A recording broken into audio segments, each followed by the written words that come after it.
The Alternative Dig Talk. Real issues, real talk. Looking for a pair of shoes? Let's Up Stores has a wide range of selection for unisex footwear. We have the best quality of all brands at pocket-friendly prices, and we make deliveries countrywide. Just place your order or reach us on 0772 08 0090. You can also check up at Let's Up Stores on all our social media platforms. Let's Up, craft your own footprints.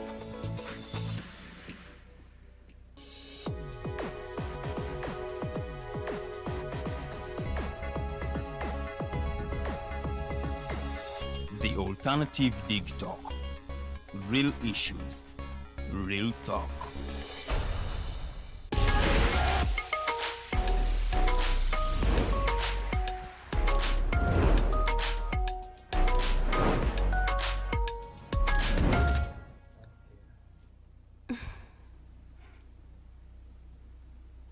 Hello beautiful people, welcome to the Snap Talk with the girl to Teangel and the two beautiful princesses. It is Saturday again, and yes, nera tuguse lero tugenda kwa twogera munaye. Kumbere ya bulijjo. Many of us fight so many things in life, by the way, and so many things come about with adulthood, or some of it's not. Anyway, when someone is at campus, are they adults? Anyway, yeah. So many things happen. So today we are going to be basically looking at how to fight effectively depression, how to effectively fight depression. Depression we jamuna gwenga gwechiche wandikoze. Do you even realize, do you even get to find out tumuna when to sekati di depressed obakati eno stress, eno just depression, eno just anxiety? Do you even get to know all that? Obakati go just or emotionless. You don't know when you're depressed, you don't know when you're stressed, you don't know when you're having anxiety. Mujamana tuyigire wamo, and let us know what you think in the comment section so to somera wamo. Without wasting any time, let me welcome the princesses Babuzeka, and then we dive into the topical discussion of that day. Princess of Bunyoro buza kwatwa na koralero. Musibye mutya nsobera nti musibye bulungi era nga njagala kubaaniriza ku Snap Talk era ng'omulamu akutukwata ku ffenna, because mu bulamu ffenna tubeera n'ebitunyigiriza, but how you handle it kikisinga okuba ekikulu. Abamu ku ffe twetwala mu depression nga temuli na depressed. They start telling people, I think I am depressed, I am in depression, I don't even know how I'm going to go through it. Nga you are not depressed, you are just stressed. Kakati gwe nolowooza mbu you are depressed. Ebintu ebimu obeera toli mu depression. So mujje tuyigire wamu. Kale katugambe oli mu depression. How are you going to possibly maneuver through? Ate oleme kubanga ate weesigalidde. Abamu baluzinga n'obulamu bwabwe. So kati ensonga lwaki tuli wano leero twagala kumanya butya bw'oyinza okwekuŋŋaanya n'ova mu depression n'okomawo ntaano weeyongerayo n'obulamu. Princess of Buganda buza kwatwa kwa maniriza ku Snap Talk akongezi kona ko ralero era mbibaza gye mutuusaako engalo wiiki etambudde etya, abafuniddemu ebirungi mukama yeebale, abafuniddemu okusomozebwa munnaye katongere okubasabira omukama Katonda kuba omutonzi waffe abe ng'ate abakwasizaako okubeera mu mbeera ennoonyeza. Omumbejja Luwedde Lilian era mbaaniriza nnyo ku Snap Talk y'olunaku olwaleero ensonga za depression, twetaaga tumanye butaba osobola okukihandolinga. Era nga Omumbejja agambye nti abamu mugiyita depression naye ng'ate oluusi it's anxiety oba oluusi stress, naye ate ebyo byonna bebiridinga ku depression. Kuba waliwo embeera weesukka omuntu n'agenda n'asukkira ddala ne wabadde alina okukoma n'olabira ddala ng'ate kakati aweddeyo. So you come we discuss, buli omu bimunyiga bubwe, buli omu ataaka emukwata bubwe, wa depression emukwata bubwe oba emuyisa bubwe n'engeri ez'enjawulo. So people are created differently. So nze bwempisa ezokwasibwisa Farida, ezokwasibwisa Teangel. So you come we discuss. Okay, come we discuss. Buli omu emiyisa bubwe. So the question is, do you even get to know that I'm depressed? Let me ask the ladies, have you ever been depressed? Like, do you remember any one time when you felt like this time around I'm depressed? I don't think I have ever been depressed. You never? I do not want to lie. You don't think you have been depressed? Did you never have been depressed? Yes, at a certain point, yes, I have. As in me, actually, I've ever been I've ever been depressed. I remember last year. You sound like you're not sure whether No, you're I'm really sure. I'm really sure. I went through depression last year, by the way, because oftentimes, you know, people can be depressed. Then they bajja ku mulimu. abamu nga their workmates can't even know or their family members can't even know. It's only you who is handling it. Gwamanyi choitam. So for me, I think I'm very sure last year I went through depression. But luckily enough, when the year was starting, it was a fresh start, and yeah, I was able to, you know, to maneuver. Kati Farida, atabira ako depressed. Watugamba lulimbu for you. When you're stressed, you just eat. In fact, you said you even gain weight when you're stressed. You see, but I always tell you, things change as you grow. Ogendo sanga nti ebyalinga bikunyumira luli oba ebyalinga bikusanyusa nga tebikyakusanyusa because you have grown now. Byewetaaga byanjawulo n'obulamu engeri gye babukutwalamu eba yanjawulo. Enjawulo ya depression ne stress is physically caused.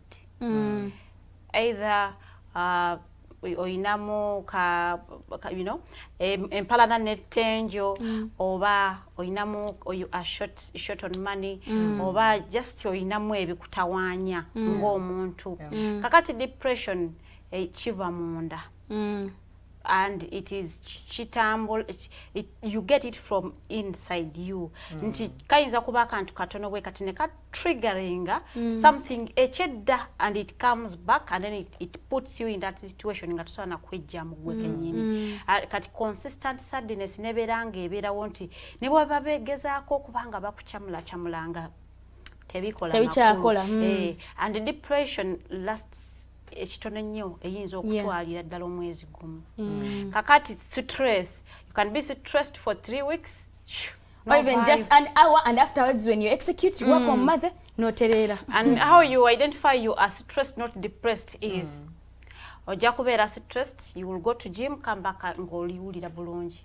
If you are depressed, ne banakutwala mu kirabu nga gy'obadde osinga okwagala, it will not help. Ne banakuleetera bbaawo nga gw'obadde osinga okwagala, it will not help. Ne wezinaaba ssente ne bazikuwa, it does not help because it is from within you. It is not physical, it is not caused by the physical surroundings eziba zituliraanye.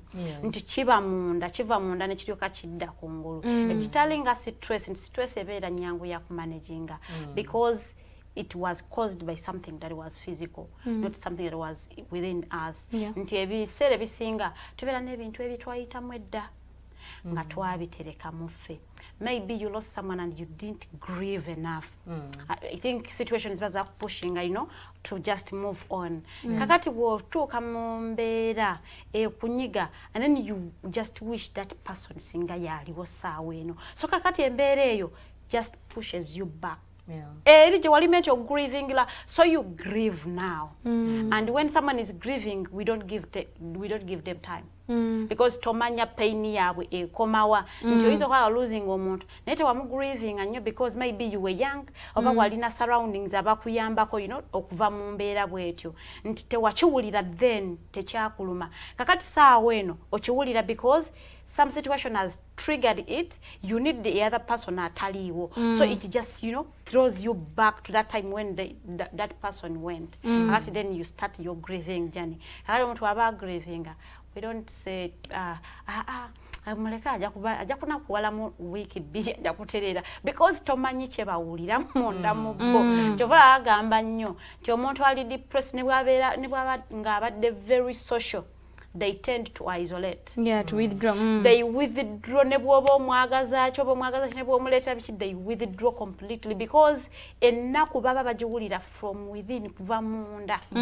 Teva wabweru. Nti ne bwe munaleeta ebintu ebiri very external, mbo musanyuse kizibu nnyo omuntu oyo okuba nti avayo unless ng'alaba nti ye kenyini they want to take that step okubanga ayagala okuva mu depression.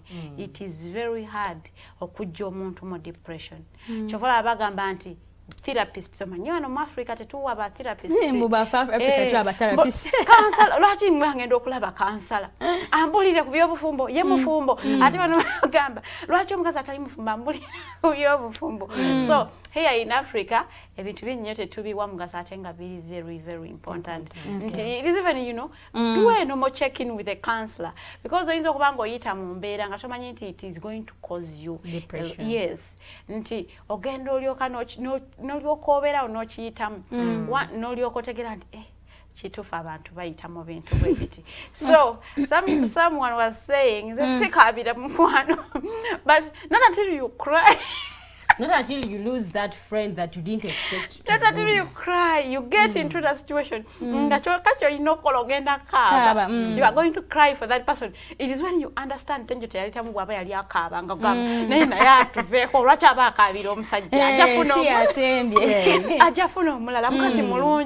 because you do not know the attachments those people have. If you seeing it, just like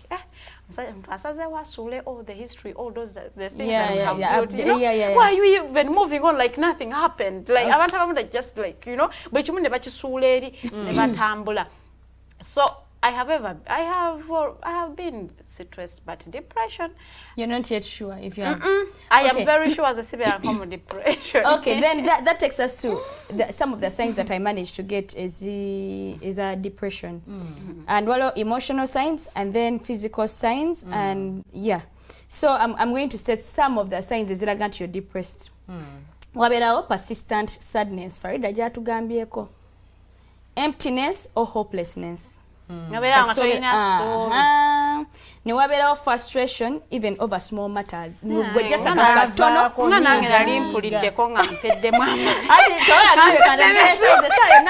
Depressing, I just don't know. So ne waberawo feeling worthless, guilty or helpless. I've ever felt like I am like that. You've ever felt guilty or helpless, like no longer worthless at some point. Yeah. Yes. Yes. Yes. And I have just felt that lately. I don't know why. Just lately. You okay? Really? Are you okay? You might be sitting with a depressed person, and you don't know. But the other thing is loss of interest or pleasure in hobbies or activities once enjoyed. Farida chat right now swimming just not stay indoors to sleep. No ganetenjo kuva dingo inotuloto bwetu swimming. Atenze mnange kirabika nabera kubanga nze njagala nnyo tulo naye ovulate sirina tulo. Abantu something is wrong indeed. After air we are going to see our sister. So no matter what the physical ones is what the emotional because Farida chinyo nagama chiva munda depression ebera munda like it's not going to be on top or something. It comes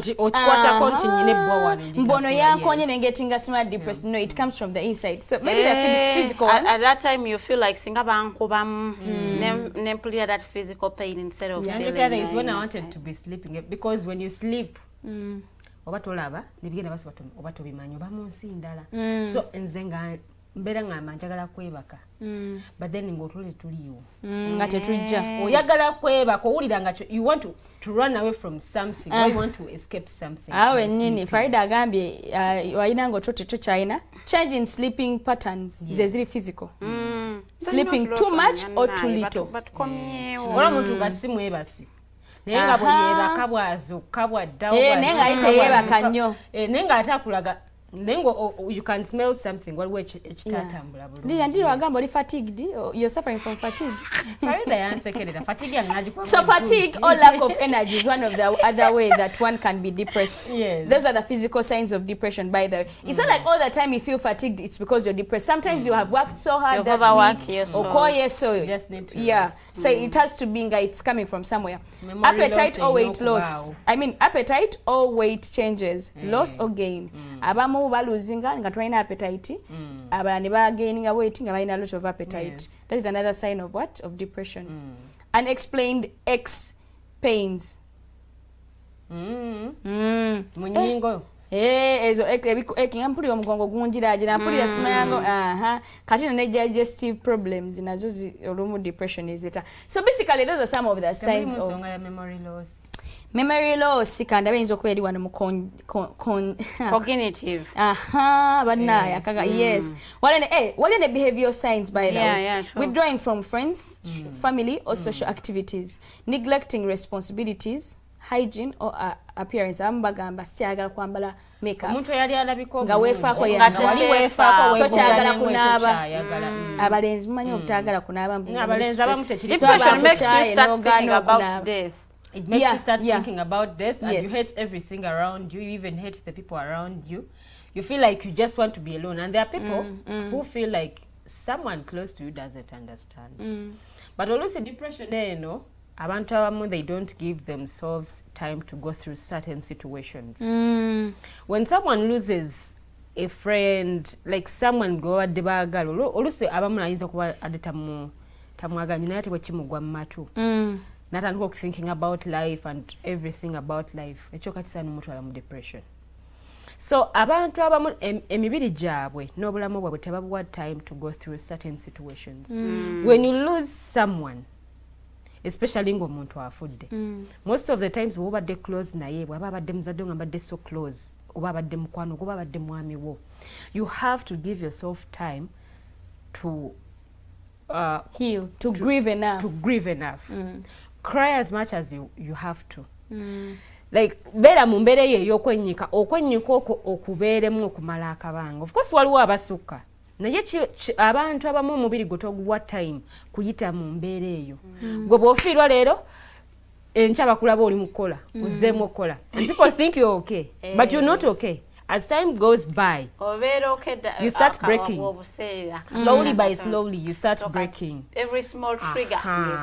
Yes. But So, you feel triggered. You feel triggered and you start thinking about the person you That lost. also, by the way, happens to relationships. You don't heal, you just jump into another one. Kuwonyera mweri. Kati bw'oyagala okuwonyera mweri. Ekyo tekikola. Omuntu ne bw'aba akoze akantu katono nnyo, you find yourself making it a big deal.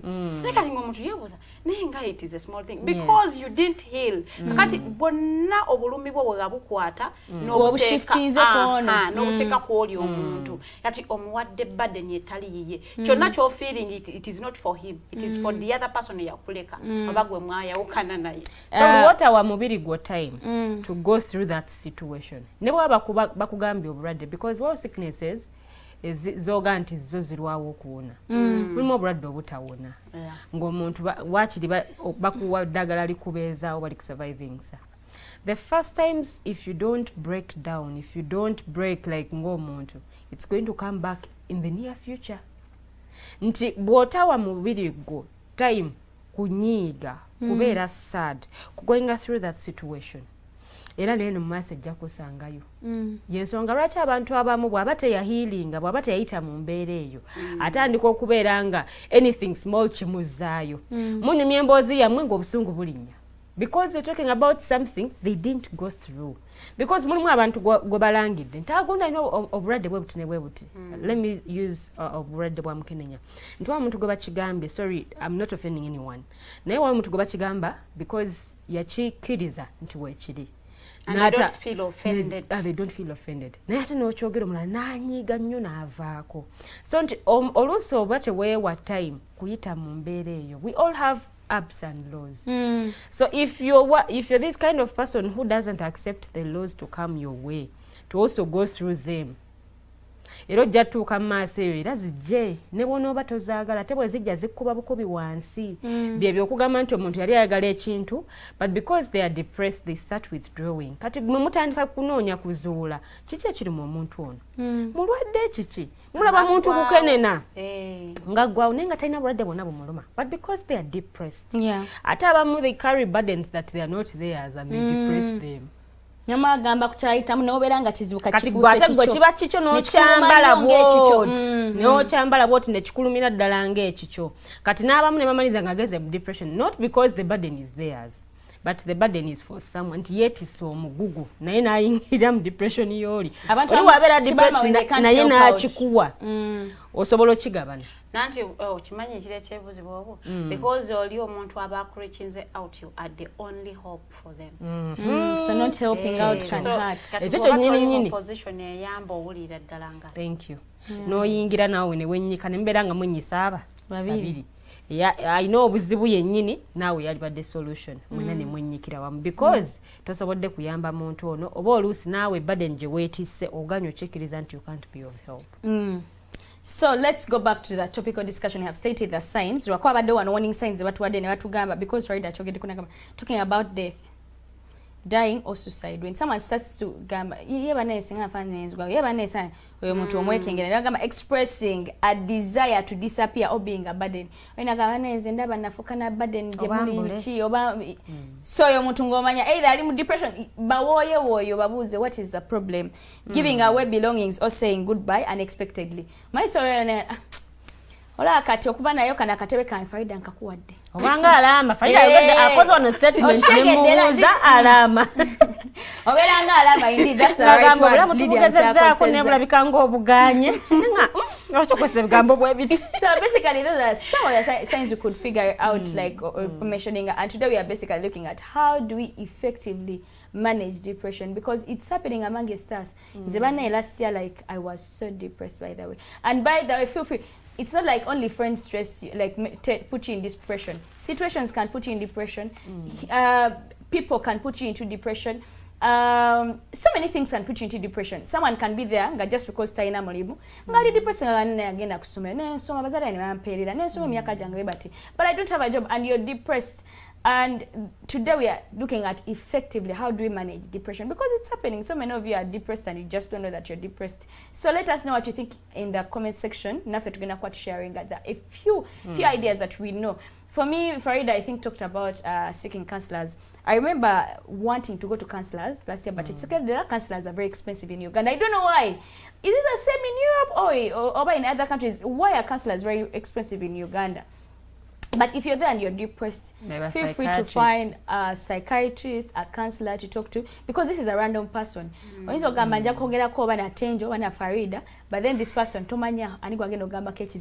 So when you talk to someone random, sometimes it's more helping, because you know you're not going to find your secret elsewhere. Whereas what you gamba ko Teangel, neighbor mbi achinywa innocent, gwe mwana gwe Farida.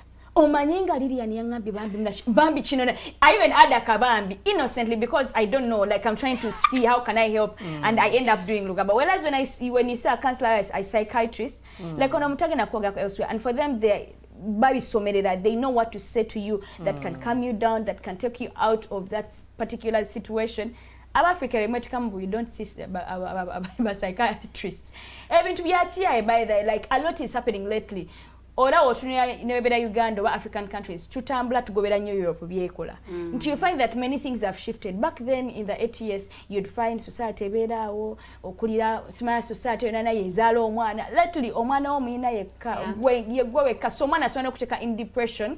So you need to seek help. Sibe ebiri ebyedambo Africans really fair to sorting ebintu. Smart tukube ngoma ne tutula ne batunyumiza obugero ne tubera okay. They don't happen anymore. So don't look at something as you know ebya abazungu ebya abachi. No, if you need help, seek that help and it will help you. Ate wana Africa twali tunaiga ebyo ebigambo bya depression. Mbwaite babita bya abazungu. Bya abazungu. Mbwakana kekoza ki. Agokola wocha unalyoka kuwoninga woninga nenga mwana ali depressed bambi. Ngo mwana yetaaga buyambi. Ningo mzade tamanyi nti mwana ali depressed. Mwana kyagala genda ku ssomero, ya mulaba wako mwana yekulinza takyagala nakuzanya nenga yetamanyi. Akanyamo pikampekeza panado kuloza mbo mwana murade nenga si murade. Yeah, that's true. Yeah, I love the aspect Lilian Jali said by the parents. Do you know that your kids be depressed? Okay, not kids. No, depressing. No, Abana, technically. No, I think depressed. Abana, chenyizo kuloza ke chizo depressing Abana is domestic violence. Maybe. Omwana ngalaba like certain behaviors at home happening. Mama neta. Yes, mama neta. Tata nywa, mama nywa. Ochegera. So your mwana so genda into depression. Bullying at school. Yes, bullying at school. So really, I thought by the kids don't get depressed, but they really do. Yeah, actually. Mulimu abawala batandise okuvubuka mu myaka gye kivubuka ejo. Olusi abalenzi amanya abalenzi abamu balina engeri gye babullinga mu abawala abo ku ssomero. Mwana alisha ibichi najja niko mubulinga ngabwa muvumira mbana banne. So mwana kimutamya n'essomero. Yeah, kati agenda gwerayo mpola mpola nga takyayagala agenda ku ssomero because there is this person abera mutawanya bwati ne bwati. Ate olusi oba ina strict parents at home. Tosaate kubeeyabiza. Kati ye ensongolosanga abaana tatuka ku ssomero akoma mukubo. Oba yasibule kanti agenze ku ssomero nagende wabo wa mukwano gwe. Nasibe yo nakoma ngo omwana inava ku ssomero. Sabazadde olusi ebyo bintu babipaying attention nenga bibeerawo bitawanya abaana. Yes, that's true. You've reminded me of some guy got asoma naye nga sekerera abawala. I think we were in P5 nga sekerera girls that when you get like your boobs early. Nga bera abasekerera. Ekyo abana bakeranga okubako emirawo. What is akubaka mwe mulawo gugaddeyo. What is that? Nga youth okay. But senga ya ino kukuba ko. Be akubaka kamera was I even remember my sister ngakuba ko mulawo. Abana tebayina. No, let's go back to discussion. By the that was a nice year because katolabo mwane also amutime so because abana bakula bulungi. I have my sister who is 10 years. She's my height. Chemusinga ko is of course such as in tinzeni muntu mukulu you can see which naye she's 10 years but she's my height already. So you find someone bullying omwana we batyo kitegera. So mwana yeta mo racha akula bwacho barachali bwacho. Oli giant oli bichi. In fact one time my sister asked me, "Am I a giant?" Nemkama, "No, you're not a giant. You just grow really so well." You get that means someone why achimogama kusome or something. So you talked that and you reminded me of that boy that would Bambi offend girls. At then nalinga sichifako but right now I feel like it's bad because you never know state chijole sema mwana. Anyway, let's go back. How do you effectively fight this? Abazade Lilian abakuiza nabagamba know your child. Togamba bagamba atachayagala so manzo mwana yasobero no. Before you quarrel you should know your child. Is your child in their right senses? Or am bullying kusomero? Or mwana agenda through depression? Like let's also put children into consideration. Neka let's go back to the signs to steged disease zirumye. How do we think we can manage this? Farida. Twewale nnyo okubeera fekka. Oh yeah. Mulibeera yonna. Yita boyfriend. Owachalira ko mukwano gwe gamba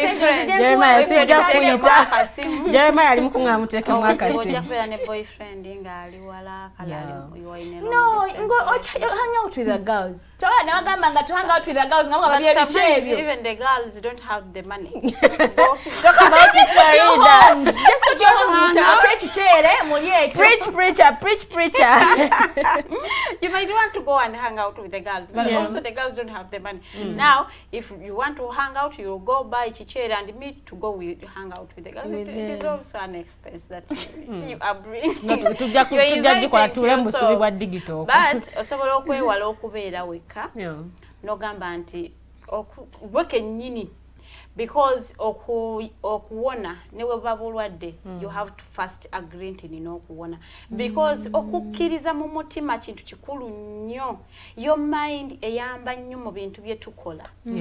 Obwongo obwo kyova busetinzeeko nti kino kyova olaba nti bakugamba okkirize ebiseera bisinga bakubuuza okkiriza because obwongo bwe buba tebukiriiko zino external factors ne bwe balikola batya you will not come out of depression ne babulwadde oba tojja kuwona so they will tell you first agree nti oyagala okivaamu osooka okkirize nti okyagala kyolimu oyagala okukifuluma nawe tekikukoze bulungi so bw'oba oyagala okukikola ojja kwepushinga even when no one pushes you nti ojja kulaba ewaka obaddewo weka naye nga nawe olaba nti between saawa emu wozukukidde ku makya paka saawa 9 tolina kyokoze tozuukusa nti olongoseza nnyumba tonaabye oli mu buliri tolidde you are just there in bed.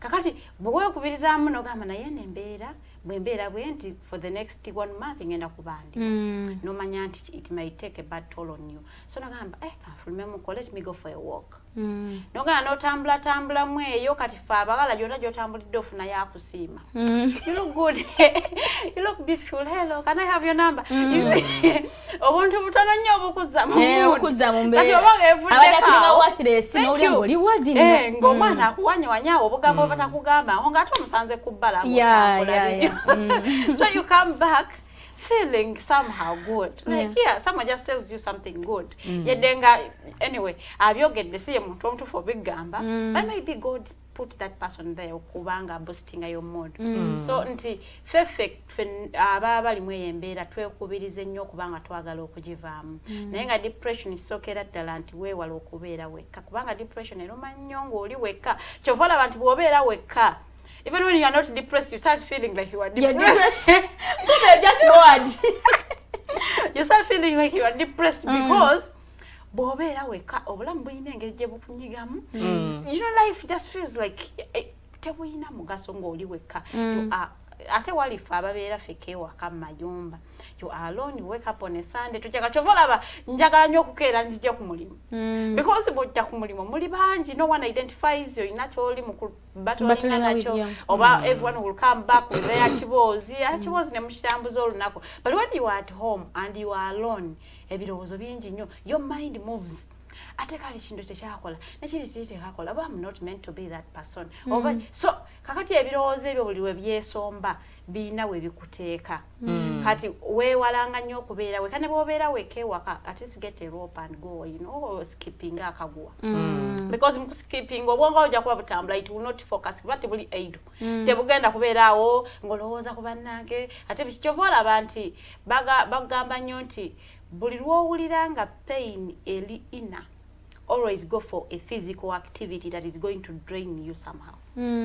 Buli lw'owulira nga obuliro ennaku, kale go hit the gym. Because okukola ogenda okujja mu gym n'otuuka akanona kulowooza ogenda kuba otulo kalamba paka ku makya okeera ogenda okole. So everyone you feel that pain or sadness that is inner, no one is going to help you heal. Go find a physical activity that is going to drain you. Go enjoy your souls in a way. Hey, you can go play football. Genda okole ekintu ekigenda okooya omubiri gwo. Oba ekigenda distracting obwongo bwo okubanga olowooza ku kiri. Kati when your mind gets distracted, you are healing. You have started the healing process. Because kati you are not focusing on that particular thing alone. Or in every life, sometimes oyinza okubanga ogenze kutambula, you get a friend. Now, nafuukira ddala n'omukwano gwo. We have gotten people nga tubadde tetubamanyi ne bafuukira ddala abantu ab'ensonga mu bulamu bwaffe.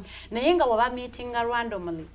Last time, when was I watching Embaga?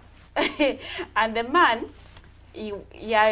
bamuwa akazirala yogera on his wedding nagamba mbuno abakyala bannaye muyigoga b'ennamba zammwe. I met my wife. My wife had come to deliver something at office, and I saw her and I got out of my office, particularly not to his office. But like you can come to deliver something at digital, and then someone just, you know, spots you, and then he runs after you and like, can I have your number? Wow. There they were, they're wedding. There they are married. Yes. So, oyinza okubanga otambuddemu, you might find a genuine friend. Now kusine mwesanga eyo oba mubadde mugenze mu kujogging what, and you become really close. Ne bakuyambako even to get out of mweyembera gy'oba olimu. N'ekintu ekirala bannaye tweyigirize. Omanyi depression emanyi engeri gyetu jja mu mbeera. Nobeera tokyefaako, tokyayagala muntu yenna, tokyayagala muntu akugambako, nobeeraawo nga buli kimu kyakutamye completely. Nga weevaako. Weevaako tokyayagalirako ddala. Now kati nze mbaera nga ngamba let us identify our passions and interests. Kiki ky'osinga okwagala mu bulamu bwo? Now okye-identifyinga, go for that thing in that situation. Oyagala nnyo okulaba movies, go look for those good movies. Olabe movies zo. Oyagala nnyo ennyimba, music boosts your mood. Go for those songs ezikunyumira. Eziteekemu. Nze nnyo okugamba nze nteekako TV yange nga sigiraba, but everyone my sister asks me, lwaki oteekako TV gy'otalaba? Nga mugamba it boosting, it is my mood booster, it boosts my mood. Sometimes in bus kiriko, and I just hear a beautiful like story. I just go to look what exactly are they talking about. It is very rare to find me sitting and glued on a TV. I don't even remember when I do that at home. Really? But yes, but it is just my mood booster. It just boosts me. It is playing in the background. I don't. While you're doing your house chores, you're just okay singing along. Just okay, and it is okay. Sagala nyo. So buli lw'obeeraawo nga tonnatuukamu eri mbeera weenoonya omanyi ky'oyagala kiki ekikunyumira. Kati buli lw'obeera n'ekintu ekikunyumira kijja kuyamba nnyo ng'otuuse mu mbeera bw'etyo. Nti ojja kubanga oyagala nnyo okujournalinga, learn journaling, learn writing down olunaku lwo nga we lugenze. Sometimes si buli kadde nti ojja kufunanga omuntu gw'onyumiza because abantu bakukoowa. Nze nagambako mukwano gwange nti do you know what? Bw'oddamu okunyumiza ku bbaawo ng'ate okyalina yenze naawe tujja kwawukana. Not because nkukooye, but because ensonga zo zifudde nnyo zange ng'ate zammwe I shouldn't be the one coming in nganze ampa amagezi mu relationship yo because me I don't share my relationship issues. Why are you even feeling comfortable sharing yours every now and then with me? Because in the gwonyumiza I have been with you for years kugamba ko ba wange yakoze bwati manya boyfriend wange yakoze kakati gwe oyina boyfriend, why do you feel comfortable telling me your issues every now and then? It's because don't involve third parties mu nsonga ezimu mu relationship ebi abamu basajjula embeera eyandibadde nga eri kale nagisajjulira ddala because abantu betubeera nabo Mukama yabamanyi emitima ffe tuba tetubamanyi tubalaba kungulu so oyinza olowooza nti omuntu akwagala nnyo nga takwagala ne yandi kuyambye okuva mu depression bakwongererayo ddala because now checho che yali akwagaliza wali shining maybe better than them kati you are in that situation, they do not want you to come out of it. So tweyigirize nnyo okukola activities ezituyambako kweja mu mbeera nga we haven't involved third parties. Anyone, yeah. Thank you. Nti oja kumanya nti enembeera bweti naye kiki ekiyinza okunziza mu mood.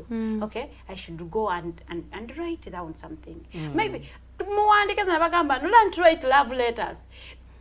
Tell you Nasika. You see, you will have a lot of love letters in Gaziri awe. Ngozi soma. Learn to write love letters. Like after I've written them, what do I do? You can decide once in a way to send it to your man. It is actually numbers. Gaziri there, nga just since one can is very. Yes, zibera even so, keep them in your phone. Yes, keep them in your phone. By the way, toyina na kuwandika birungi byokka. Bwebanga mbeera mbi, maybe you are going through something, a situation within your relationship. Write down how you feel because if say singa abakazi bwonyiige nnyo you fight to express yourself. But with a pen and paper you will express yourself properly. Oba okuta simu yo in your notes, you will express yourself properly. We muddawo muwasome how you felt. Because yes, how you felt because then you didn't express yourself because wali onyize. Now you put it down. Kakati muli mu wandiko bugamba omwine bubera kale nga mu luzungu tebuvaayo bulungi bwa. Teka mu Luganda. Tuwandike mu Luganda oba mu Lunyankole oba any language you are comfortable with because activities ezo twekozesa fenga those personal activities nga you haven't involved a third party. Zituyamba nnyo ku healing than when you involve a third party because ebiseera bisinga betunyumiza. You see, I will come and tell you, you see mbade mpita mbere before you even give me a solution. Mwana gwa nange nali mpisa mubwe, now you haven't helped me. Because you have made it about you. Yet I came to find a solution. Yes. Instead of you giving me a solution, now ochetesema. Because even when you have gone through something that I am going through, in fact, I lost, let me say, a grandmother, and then God forbid, but you've lost, okay, someone really close, and then you come and you think, life is no longer the same after losing my dad. My friend, what are you talking about? Oh, you get a good judge and you get a tata. I like everything, and the whole thing, you know, it's all a turn off. Before you know it, azolo pa owiza kachono. Nang ifejiji afera twakolo rukunga erebechi. Kakati olaba bwoboze no funa that feeling. Chikuongerayo dala because now you will know no one is for you. Teri akwagala. Because even this one goba dollars and you can confide in. Na yach to it is about them. Kakati chigenda kuongerayo dala. Nengate walifunye activity eyiye eri person etetaga muntu yenna. Nesobola okubanga ekuboostinga your mood. You can write, you can journal, you can start something, meditate. There are spaces, there is an app called Headspace. You can go download it. You know, clear your mind. Find something ekiyinza okuyamba. Ekiri mu gwe your own initiative. Ngate mu involvinze mu muntu mulala yenna kubanga kiyamba nnyo because ebisire bisinga obeera ogu. Ate kati waliyo faba living a very private life. Ndire mwemba I'm going through something. Fine, I'm not feeling okay, but I don't feel like sharing. I don't feel like sharing. Ekintu kyempitamu noyo gwempitamu nakyo faba manyi gwe tukiwulira kati sometimes nyizo okubanga nze sagala kuchisharing naye nga yebambi agenda na nyumizaako gwafunye kati gwe kikulya weka. Now that you live a private life, you need those personal initiatives ezijja okuyambako okuliving obulamu. Otherwise, you might die of depression. Okay, thank you so much, Farida. As I cross over to Lilian, Farida has reminded me, like I said, as we were starting last year, really, 2024, was one of the hardest year for me, and I was really, really depressed. And I remember someone telling me, maybe because it's the kind of music you listen to. Because for me, I'm this person who most of the times I like slow music, mostly worship. But then for me, I feel like worship songs speak to me. Niye wadanga mawe tagaliste zapate zikuboostinga because kati zino zikuletera zikuletera kubera like more into the situation. You begin to feel like maybe when you know better and all that. So I think also when you're choosing like the kind of music, at least funa music obako zinisamu like so that you can dance off. You're in your room and then you're dancing instead of omwana naimba ekiganda nga mukama nzijukira we naliwe bati nange no uliranga banaye nange we so I think also you should be selective to what you listen to. Omuyimbi omu wa gospel gwe bagamba mbu omusajja oyo bukyanga tandika kuyimba ennyimba ze za nnaku kiringanga yeye kamunsi muno yakyasinza okubonaabona. Yes, and it's a good song. You know, it's gospel, but then at that point in time, it's not like really like maybe it's not like you. Somehow it's not boosting you. It's somehow draining you. Yeah. Anyway, I don't know. People are different. Yeah, people are different by that way. Like I start coming back slowly. Really? Slowly. For me, one thing I know for sure. Kati mba mpulira bulungi odulira neche mmanyi I cry over it, like I over meditate about it, and I'm like mama olaba kale kale ne bugembe bambi aliko ati mukama namujja. You see how it does for you? Yeah. To me it gives me that hope. Okay, these too shall pass. Yeah, also it brings the hope, but then it doesn't boost at that particular time. Of course, nsoka nenzirawo wali muku breaking up, but as I go on hearing the song, nsobola odduzaako eminulira emirundi. So when nduwuliriza ngenda nterera mpola mpola nti because oluusi wenva ku luno nenzira ku luli mood wefaamu naye wemba mpuliriza luno nga luneetedde that mood. I continue listening to that song until I can listen to that song every day and every day. But by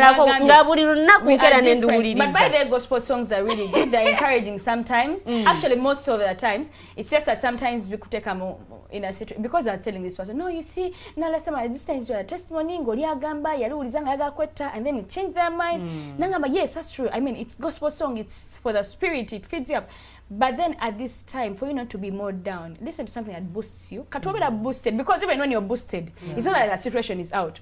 Yeah. So when you're boosted enough, you can listen to that song. Okay, you're going to get somewhere. No, so when down, in the Katuempuri that slow gospel sometimes I really cry, or not because of the song necessarily, but, like, but because of what it is just bringing makes you feel the situation. Like it really reminds me of that situation. Yes, the more you get to, the more that thing is in your mind. Yeah. How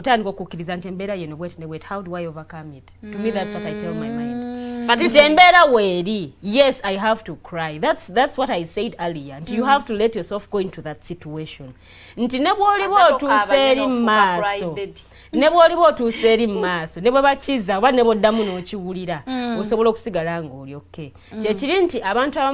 Bobo ita mumbere nongoli mwana muto yise mumbere nzibwe ekutawanya boba to healinze nezo childhood traumas nebo obo okuze no mu bukulu something small happens obongo buddayo otandika okujjukira bwenali omwana omuto something can just trigger it. Yes, bwenali omwana omuto kyali bwe kitembwe kiti so kyovola banze ngamba nya abazadde tiyagala omwana obwo bosobodde tomwagala kuli okwagala okwokwonoola naye mwagale ng'omuzadde baawo n'enkolagana eyo wakati wammwe nti oluusi omwana bw'abanga agirina they have a safe space to run to in case they are down naye abaana abafirika abasinga obakububo igwe baba malo kuzaala mama kasabazaala n'obeera mu banemba muli bangi oluusi obeera ku bubwo nti omwana abulwa waddukira ne bwabanga alina ebimutawanyanga mwana muto. So as they continue growing ebintu bino bwe batebivuddewo batebihiirinze of course ebivaawo naye bwaba tahiirinze bw'atuuka eno mu bukulu those traumas they carry those burdens from way back nazingiza kati bw'osangayo omwami nga tewahiiringa mu bintu ebyo kantu katono nnyo kakutwala mu depression. ziri traumas zikomawo ne zitandika okurunninga in your mind. There are those who feel like okay ekituufu singa nga yali yagamba nti sisobola bufumbo notandika okukirelatinga ku mbeera eriwo kituufu sisobola bufumbo nosooka wennyika nokyawa omwami naye nga ye omwami just akantu kabadde katono nnyo nga kasobola okusolvingibwa ne kavaawo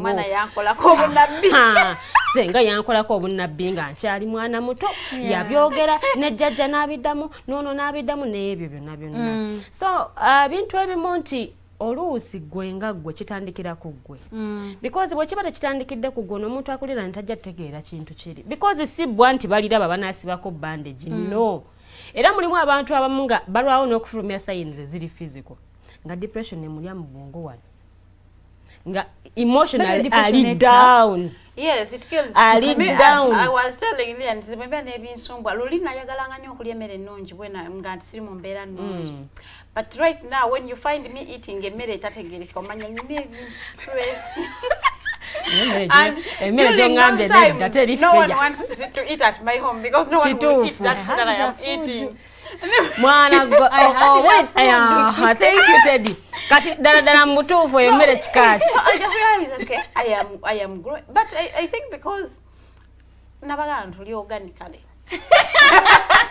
Farida organically nedde organically eganye naye gwe ng'omuntu yenna bw'obanga oyise mu depression erentebwa ebintu ebyenjawulo mulimu ebintu ebireetebwa nga byo birina kyo tokyasobola kubikyusa bakugambye olina obulwadde bwe buti ne bwe buti tokyasobola kukyusa lutambi kujjawo mbeera eyo but accepting nti ekintu kituusewo and letting yourself go through the situation kyekimu ku bintu ebisobola okutuyamba nti bwe mbanga boyfriend ankyaye yes ankyaye mulimu abaana abakyawa nga tadda takuba nkyukira yaba agenze naye wekkirize asalawo olumu mulimu abantu nga ye asalawo nga bw'aba asazeewo tebamugamba nti kyusa tadda mabega teryamuwabula no tebamuwabula nebwosiita ebigendo gamba ngenda kwetta nobeera society nokosa social media notimba ebipande buli wamu nze mulimu abaana nga tadda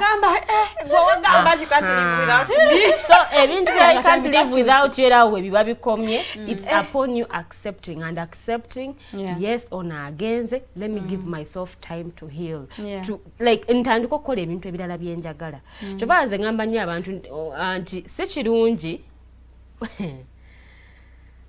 kwetega burden evudde eno mu relationship n'ogiteeka eno because omuntu ono gwogenze naye mu relationship asufferinga nnyo because oluusi omutocharinga because of what the other person used to do to you noga okay mfunye omusajja omulala kankole ki kankole revenge so munange bwe kituuka ku someone just comes in a relationship ngali very gadded nze saagala nnyo kuneekolezaako because when you so free with ne bamugoba. And so many women do that by the women.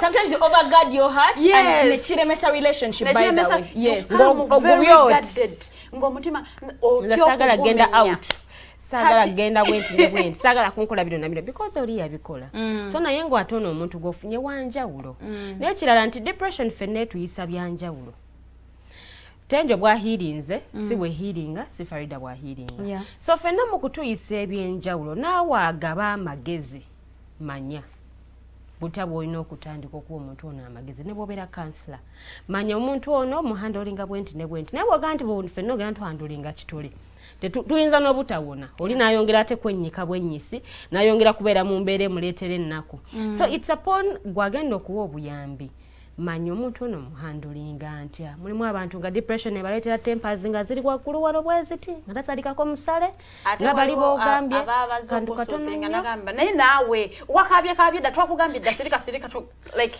nkwekubako tojja ye bannayenza oyagala nkukolere biki nesonyiwa genda ndeka sembeera ngeyo nti omaliriza oli abagobye mufulume ng'abagobye naye nga muleese buyambi so it's upon you knowing approach ki gy'ogenda okozesa eri omuntu ono ogenda muyamba otya ebitandika biri ludda watutandikidde ku mbeera ki tutandikidde ku biri physical tuleke tugende ku biri emotional oba tutandikidde ku emotional tuleke tujje ku biri physical wa wasinga okubeera awabi era owulirize story y'ono omuntu muwe obudde omuwulirize depression eva kuki bw'ona obanya depression kweva oba bwetandikidde it's easy for you omufunira remedy naye bw'ona oba oyingidde kiyingire mbukubanga wawulira era munnange depression omuntu abeera mu mbeera bweti ne bweti bintu bya kivandulo omuntu tagenda kutereera.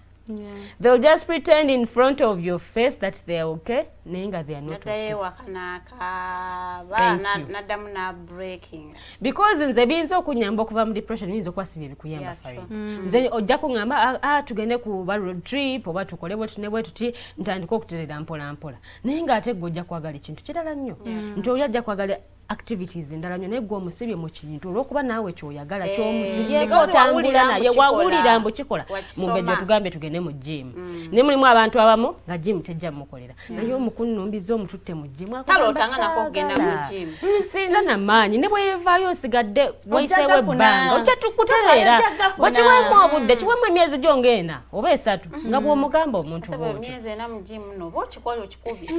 naye emyezi egyena egyasooka yagimalako nga tewali njawulo omuzizayo mulundi omulera atanafuna njawulo so it's tukoleko ka research omanye approaches kizenyina okukozesa nga ngenda okutambaala omuntu ali depressed because mulimu gojja ogenda kakugobe akulage nti takwetaaga akugambe I'm fine mulimu abalina emputtu nga they don't want to accept the fact that they are not okay kati oyo omuntu ogenda mukolera ki ne bwembeera nga nze mukwano gwo nkutambaala ntya because mulimu emikwano egimu gyoba nagyo ng'omuntu omutya nga bwe ziba zivuddeko totandika kwesazasaza nga tojja nakwogera naye akulangire akujjukiza kino akukole bwati ne bwati because they are depressed ate abamu beekuniza mulimu naakuyamba n'ayogera naye omuntu eyeekuniza oyo oba olina otwala obudde olina oteekamu obudde olina okuteekamu time olina okunoonyayo ne ku bisooka ebipya ndowooza bwe mba nnyinza okyogera bute bw'oyinza okumuyamba because depression si kyekintu ekivaawo mu lunaku lumu byawukana ku stress byawukana ku anxiety biri naye yennyini alimu ebika so buli omanya tuli ku mutendera ki abadde depressed kumala bbanga ki bye yali ayagala yabikyawa kumala kati bbanga ki tutambudde bbanga ki era omanye butya bw'oyingiramu naye omuntu ali ku stage ya bipolar aba atandise okufuuka embeera etandise okufuuka waasi nti omuntu oyo n'ebintu ebyali bimusanyusa atandikidde ddala obikyawa atandise okukyawa buli kimu ensonga zifuuse suicidal ensonga zayogerako zokka zokka so oyo omuntu omutambaala otya era sessions kizoomuwera omutwala luddawa movies yes movies tuzaagala ne mulimu movies nga zitucharinga nga tezikutucharinga physical naye mentally ng'oli bwakiraba tekijja kuva mu bwongo nzijukira Teangel movie gye twalabako ono yali seri nga Teangel agamba buli wabiraba byalaba byaloota so kati omuntu ali mu mbeera yakunakuwala naye movie gy'oleese nayo yennyini eringa eyogera eri ku mbeera yennyini gy'alimu seyeeba talina kyegenda muyamba oba ali mu outbreak omuleetedde ka love story kwegangala ddala gwe kyali muto kitegeera omusuulira ddala eri wansi yes so gwe ng'omuntu naawe teekawo ko routine gy'oyinza okugoberera abamu balina issues with sleeping patterns so weepimire obudde ogambe okay siina bulungi tulo kanyingira obuliri ssaawa 3 whether huko okuruku nja kubeera mu buliri oba nina otulo basiina yes nti buli bw'okikola omubiri gugenda gutandika okumanyira nti ku ssaawa 3 twebaka ku ssaawa 12 oba ssaawa emu tuzuukuse so buli bw'okikola bw'oti otandika okulaba nga waliwo okutereera okw'enjawulo ne time gy'amala ku ssimu eno because these gadgets are good but these gadgets are also bad ebyamuleetedde depression byavudde ku ssimu ku social media bamuvumiddeyo bakoze bati ne bwe bati then eno essimu gimugjeeko ko mpolampola obudde bw'amala nayo bube butono kwata obudde bw'abadde amala ku ssimu bukwata at least kale Farida kiki kyatugambye jano wandika ebintu baako obuntu bw'owandika about life mumbeere utandike kweyigiza kubanga tebijja kukola oba sina kindi nyo obutabo ulwanti otuke mweye embeera okutandika okuwandika nga tebikola nalaba ne bwakuba kusoma write about it ne bwakuba actually I have a jar of gratitude so every time I get something nice I write it down I put it in my jar ne bwakuba kusoma butabo totandikira kutabo bunene tandika mpola tandika ku topic zotategeera osoma economics wamugwa ne mu high school why you even reading about planet season soma planet season nasimanya Jupiter tandika olulimi oluso jasangayo olugumu nije soma obutabo mpola kati ngaze bwe nenyumiriza mu katabo ka gulu goes to school nti ogenda mpola no like otandika mpola as time goes on tokia nena musoma na nyumira so buli banga buliyitawo watandika okubaawo something ekikyuka mu bwongo obwo because what you feed your mind with kyekyo kyogenda otambula nakyo bwoba okifeedinga with negativity bwoba okifeedinga with sadness kyova nali waliwo omwami gwe nali ngamba naye lwaki olanyo stories ennaku because whenever you see ebintu byennaku bikubeera mu bwongo naawe otandika okuwulira ennaku ku bantu otandika okuwulira ennaku ku nsi eno n'embeera ne bwekutuukako nga ntono nnyo ennaku ekwambala mangu naye ekiri Mumbejja kyagambye nti TV ebeere kwawulize ku music nze ndi muntu addayo ewaka nga bunaku nyina okuteekako TV yange oba saawa nnyo oba saawa wakiri ne bwe ndabako eddakiika ntono nnyo bwe ziti and then I get to bed every day I have to switch my TV on every day like I told myself newe tuddayo saawa nnya anyumiza gwako olugulawo ngegendako byemu kubyesooka okukola nedda ddia wiiki mpanvu naawe omutima ne gungamba naye TV tegenda kwonooneka nenyitekako just in case lwakuba ntidde tegenda kwonooneka really is unless I have really like much of the time like but if I don't like mvide kumulimu kwa I will just go to the shower like I would tell you this TV has a movie at night bano balaga film bano tebalaga bano balaba ki bano balaba kino which TV can I put on and then I engage yes so that's how I make my mind busy because obwongo obutalina kye bukola the devil also has a place to hide to do anything think about anything and I don't mind this is the devil's workshop temuli kiri muntu olina kyofokasinzeeko ntoko waliwo asomesa wano kino waliwo ayigiriza kino nakiri oluusi oba toyagala naye ogakandike ku kalisho y'okufumba kuno bagiraga ku ssaawa 2:30 but as you watch the kufumba thing you also have that mind of trying out what these guys have done okay nali badde by the ingezaako ekintu bwekitebwekyo bano gyo nakatabo nowandika the entire recipe so ebintu ng'ebyo biyambako obwongo bw'ono omuntu nti bwabanga ebimutawanya byadde ku social media depression we yagijje at least waliwo ekitufudde busy somewhere else okay yes thank you so much Lilian and then Farida I love how Lilian has pointed out some of the things creating a routine is very important nti tozuukuka kubeerawo idle you know I have to execute this execute the other and then you know that day moves on I think for me the other point I would want is to build a support network one time to one and then I think either Lilian or Farida said in Wagamati you should have a community gundi wogenda nti webatakwanga bakunoonya batandikira wasikwera nga gomina yobera weka chitandikira wo chikoma at least have maybe a church ngobo inayo sell mobera nti batandikira kale wano kunoonya so like those groups where bateziyamba now for us here in Kizungu waffe we have so many people that work out so nga Friday you just go you join people random people that you don't know you work out with them you work out with yes you go back home just not the same like you've met new people first some of them are high profile some of them can connect you ekizibu kyoyina nti mbadde sina with them you never know this person could be your potential boss by the way what do you do man I've not been working for the rich I can connect you my friend was looking for someone asomi yakwana so really like being alone is I know when you're depressed if you realize that you're depressed please don't be alone you guys I cried nakaba just nentukanga amaziga gawedde mu kiwanga like I would overcry and it wasn't like helping but then every time I was at work it felt nice because you know I'm like I have a family I can be with these guys but every time I went back to my room like all alone it would be different whereas maybe if I had said katomaichi oluva katukumulimu kangene maybe wa mu gym nkowe or let me go and jog around meet these guys then zilenga nkoye maybe I wouldn't have cried so bagambe twayigirize n'okutambula tambula kongo nyuse ku mulimu oba si walanga wali walkable tambula walk yes manyi kulotambula n'olaba ebintu kutandika olaba ebintu ebyenjawulo. So by the time you also reach home, okulaba omuntu akujjukiza nti siggwali obubi. Abantu balekera n'okunywa nnyo omwenge.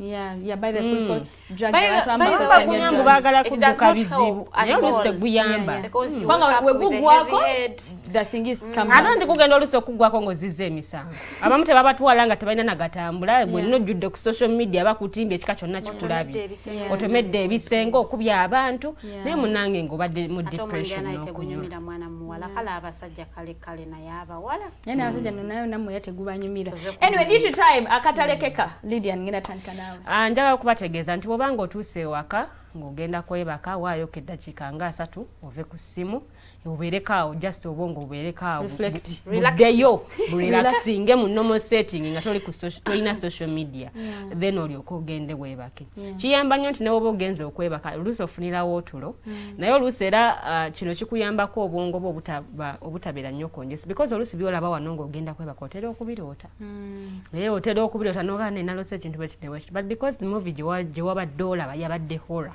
ebirimu bitiisa byogenze nabyo mu tulo so waayo kaakadde wano welt omeditating olowooze olunaku lwo lugenda kutambula lutyo olw'enkya ne bw'oba kale towandiise naye baako n'ekifaananyi ntuuke nkole bwenti ne bwenti ne bwenti obere productive with your life naye bw'onoobeera nti everything of yours is about social media ozukka n'essimu ng'ekuli mitwetwe tolinaako obudde bugiwummuza wansi it's also not good for your health as well naye n'ekyokubiri twefeeko weefeeko gwe ng'omuntu weefeeko gwe ng'omuntu Farida akatalekeka bannaaye tweyonje banaye sitaani ayagala nnyo ebifo ebikyafu ewaka do you know even when you pray from a dirty place it just feels like sala tetuuse no it just feels like me it feels like sala tetuuse so banaye sitaani ayagala nnyo ebifo ebikyafu nti obeera ewaka walabikanga watali muntu naye nga mwoli mu nnyumba oli mwana bwa buwala ne bw'obeera mulenzi why you even staying in that place banaye tuyonje ebifo mwe tubeera let us learn to declutter because ebintu ebimu ebitriggeringa butya bwe tutandika okuwulira bibeera within us mu environments mwe tuwangaalira engoye tozaagala zigabe some of those things that you don't use give them away biba bikaddiye nnyo bisuule ennyumba yo ebeeremu n'ebintu ebiri essential nga byewetaaga okukozesa ojja kubanga ate munnange olabawo embeera because a clean space boosts your mood you know when you just clean your home and you light some candles n'oggula ne ku madirisa enzijji it lightens up your mood like oh my goodness this house is just good so tweyigirize no identify yourself weemanye kiki ekikusanyusa kakati bw'omala okwemanya onoonye ekintu ekyangu in that line ekitali very expensive oyagala nnyo okusoma sigenda kugamba ogende otandika okusoma obuzaalo obutabo bw'aba politicians bisimanya betrayed by my leader you may not even understand those things but there are apps online you go log in they have a variety of novels and by the way we read these novels for free. And they have a lot of pages, like 1,000 pages. So we'll read one novel for like a week or and you will want to know because these are fantasy novels. You know, when a script is fantasized, so ogenda okwejjukiriza nga ekibadde kikustressing tokiwa nnyo budde because when you are going home or you are free you want to go and read a few pages like 10 you want to know how the story is moving so twenoonye omala okwenoonya n'olaba kyosinga okwagala oyagala kuwandiika oba kweyigiriza kujja nolinga don't wait for a bad situation wano mu mbeera ng'okyali bulungi wandiika olunaku lwo lukutambulidde lutya wabaddemu some hiccups byonna biwandiike omwami wakwagadde nnyo dati put it down kiteeke wansi ne lwakunyiziza kiteeke wansi nti ebiseera bisinga otaasobodde ku-expressinga ng'osanyuse nnyo you will one day you know throw in that message to him oba to her nga takisuubira and you know it will be a game changer. Okay. Thank you so much, Lilian and Farida. To our viewers, thank you so much for your comments. We can keep this entire conversation going. Just to remind you, depression is here, but it can be avoidable. It is part of life, but you can go through it.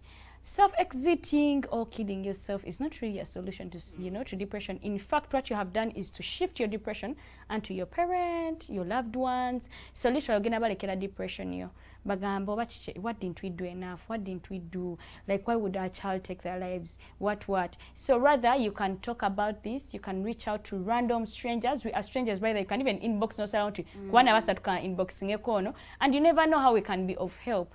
And sigwa also jigenda mu depression. Ate sigwa semba. Everyone goes through depression, but the thing is, handle it, get out of it. Lilian kept on saying, accept it. Manyat katwane chiriwo chimanyi ndi depressed, but what's the way forward? Mwadde balabi balungi nnyo kweda yatatankide paka ne tukomye.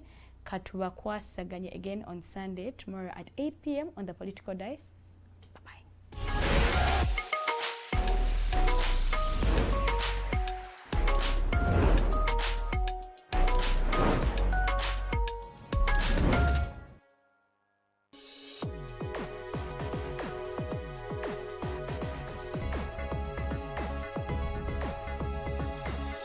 The Alternative Dig Talk. Real issues, real talk.